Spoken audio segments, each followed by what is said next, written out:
اگر آپ ویسٹ کو دیکھیں، ہمارے پاکستان میں آپ دیکھیں جو ڈیٹنگ کلچر ہے، girl friend boy friend culture ہے، ایڈکشن کا کلچر ہے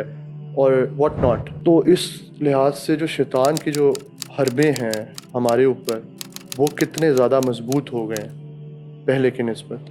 جی ایسا ہی ہے، چونکہ شیطان کا گول کیا ہے؟ وہی تخلیق آدم کے وقت جب اس نے دیکھا کہ انسان کو وہ فضیلت دے دی گئی جو مجھے نہیں دی گئی، اس کو جو دو جہانوں کا مرجر بنا دیا کہ مجھے تو نہیں بنایا گیا، اس نے حسد کیا، اور حسد کر کے اس نے وہیں اللہ کے سامنے یہ کہہ دیا کہ میں تو اب پورا زور لگاؤں گا کہ پوری ذریت آدم کو میں ناکام کر سکوں۔ سورہ نساء میں آتا ہے نا کہ وہ میں چاہوں گا کہ یہ فحاشی میں بڑھ جائیں۔ جی ایسا ہی ہے۔ اور ایک دلچسپ بات آپ کو بتاؤں کہ جو تخلیق آدم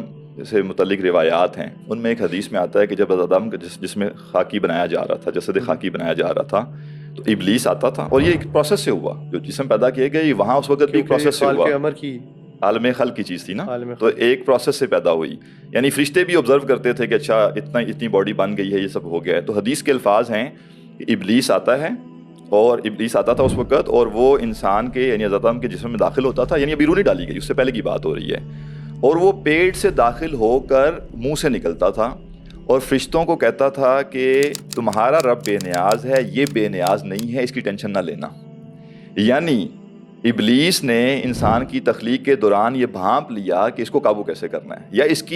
کے فلاز کیا ہیں، اس کی شارٹ کمنگز کیا ہیں، اور وہ شارٹ کمنگ آپ دیکھیے وہ پیٹ سے ہو کر آئی، ٹھیک ہے۔ تو اب ابلیس کو چونکہ دشمنی بھی پیدا ہو گئی بعد میں کہ اس کو فضیلت کیوں دے دی گئی، اور اس کو انسان کی شارٹ کمنگز بھی پتہ تھی، اور وہ شارٹ کمنگ کیا تھی، اس کو اگر ایک لفظ میں آپ کہیں تو وہ یہ کہ ڈیزائرز کو ایکسپلائٹ کرنا۔ ہر دور میں شیطان نے انسان کی ڈیزائرز کو ایکسپلائٹ کیا ہے۔ اس دور میں یعنی پچھلی 1.5 صدی سے لے کر اب تک جو کچھ چل رہا ہے، اس میں جو فرق ہے وہ یہ ہے، شیطان کو کبھی انسانوں میں سے اتنے بڑے ساتھی نہیں ملے جو شیطان کے ایجنڈے کی تکمیل کے لیے اتنی محنت کریں جتنے پچھلی 1.5 صدی میں ملے۔